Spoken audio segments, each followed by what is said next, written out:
In this Tech Tool presentation, I will be teaching you everything you need to know about podcasts. Our goals for today are to find out what exactly is a podcast. You will learn how a podcast works and some possible problems that you may encounter when using podcasts. You will learn why podcasts matter in teaching and learning and how you can use podcasts in your elementary classroom. I will also be giving you a fun activity that your third grade students will enjoy.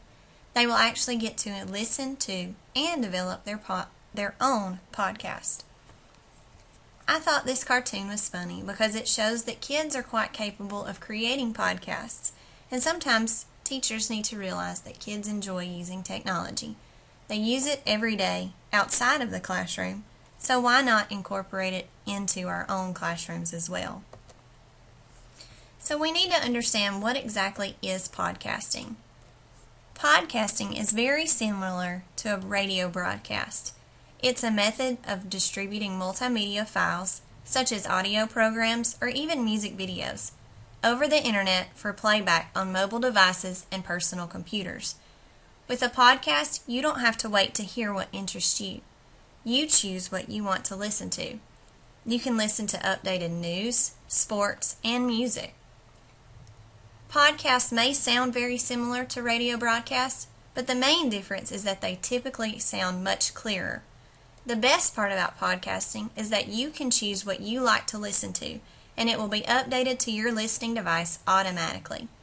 Like radio, you don't have to worry about not enjoying the song. You can choose your own songs. You can subscribe to your favorite podcasts like you would subscribe to a magazine, and these podcasts will be automatically downloaded onto your listening device. Another great feature to podcasts is that most of them are free. So how does it work? What equipment do I need to listen to or create a podcast? A podcast basically works like a radio broadcast. You can search the internet for a podcast that you would like to listen to. You can choose news, sports, or music.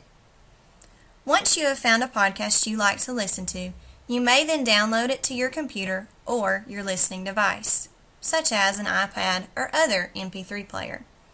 You can also subscribe to certain podcasts so they will download to your device automatically.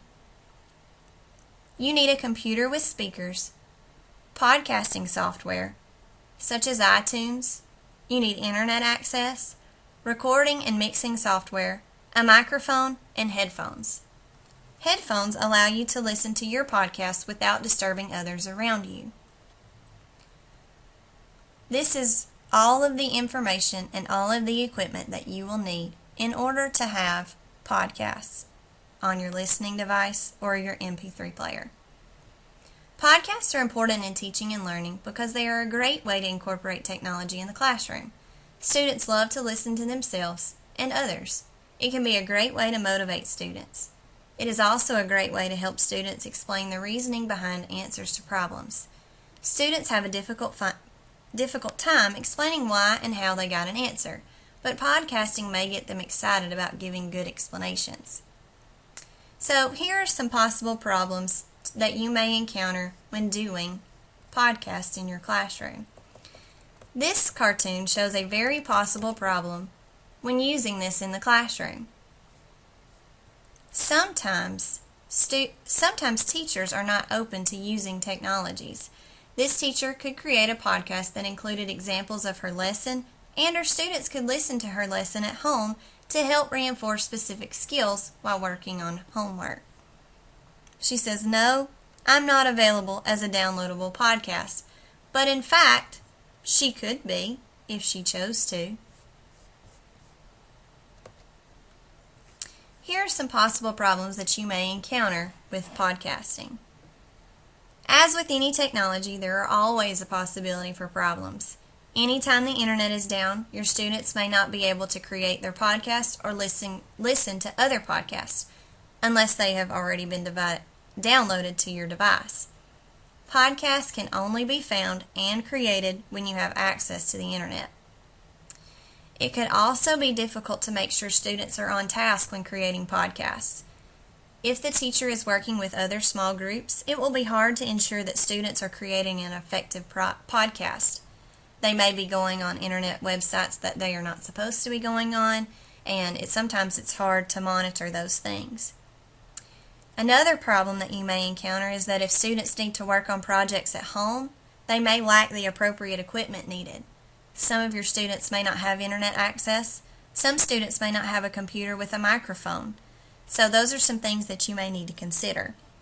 Also, the last problem that you may encounter is that young students may need assistance creating their podcast. They may not be able to create their podcast independently, so the teacher may need to be available to help when needed. So, why do podcasts matter in teaching and learning? Podcasts are a great way to incorporate technology into the classroom. Students love to listen to themselves and to others. It makes them feel important and like they are benefiting from this technology. Okay, so we're going to talk about an activity that we can do with our podcasts. So this is a podcast activity that we will do for third grade students. They will be creating an array. They will be working on creating a podcast on how to draw an array. This will be a third grade activity that incorporates reading and language arts into a mathematics activity. The objectives for today would be that students will be able to explain how to draw an array. They will be able to create a podcast explaining how to draw an array, and they will listen to other students' podcasts in their classrooms to learn how to draw an array. So basically, students will start in whole group, and they will listen to their podcast that gives a step-by-step tutorial on how to draw an array in multiplication. They have been learning about how multiplication is related to equal groups, so today they will make the connection between equal groups and drawing arrays. Students will then watch a podcast that explains step-by-step how to draw an array. Students will take notes while watching the podcast and practice drawing an array themselves. Once they have listened to the podcast, then they can spend some time during a small group lesson drawing their own array. So during small group time, students will solve multiplication story problems by drawing arrays to solve them. Students will then choose one of the story problems to use in their podcast. During center time,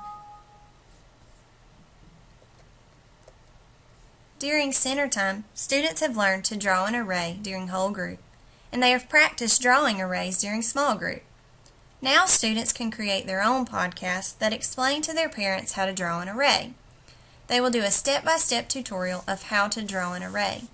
This would be a great way for students to explain what they're doing in their classrooms to their parents.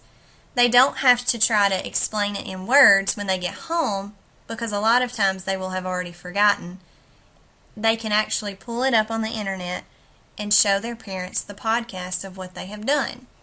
That way, their parents are understanding what they're actually doing in the classroom, and if the student did not explain it in the best way, they could listen to other students' podcasts also to help the parents understand a little bit better.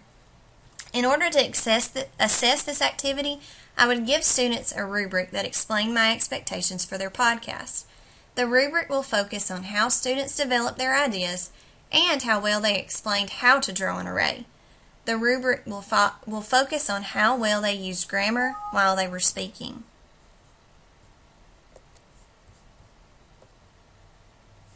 Some more ways that podcasts can be used in the classroom.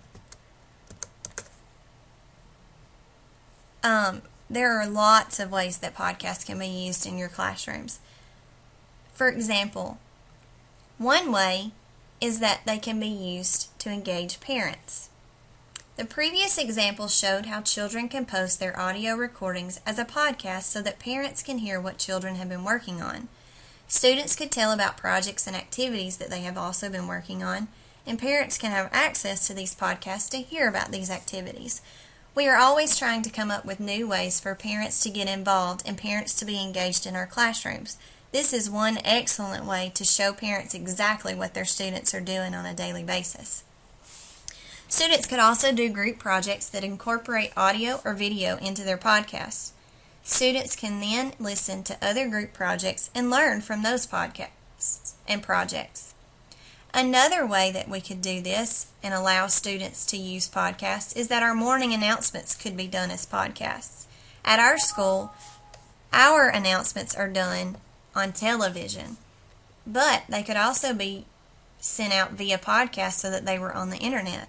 This way, students can be informed with what is going on around them, and students can become more responsible for leadership roles at school this way. Also, that way, parents can have access to these morning announcements every day if they choose to look them up. Another great way is to keep students updated with homework assignments. Save all of your class handouts as digital images on your computer. Place the images in a media program and convert them into a video slideshow. Upload the slideshow as a video podcast to the classroom website so that the materials can be available for absent students and parents who like to know what is going on. Video podcasting can be done in math classrooms by using step-by-step directions, easy-to-follow explanations, diagrams, and being able to control the pace of learning. This type of podcast can be used as a tutorial for students who need help with a certain math concept. It can also help parents who may not understand how students are solving problems.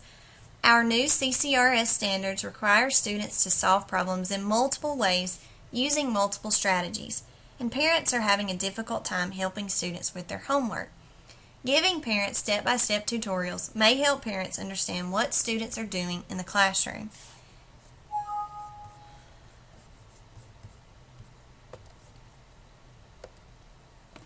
So these are some references that I have used in order to find my information on podcasting.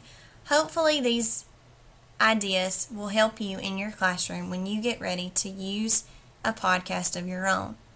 Good luck, and I hope you use it to help your students learn and be more engaged in the classroom.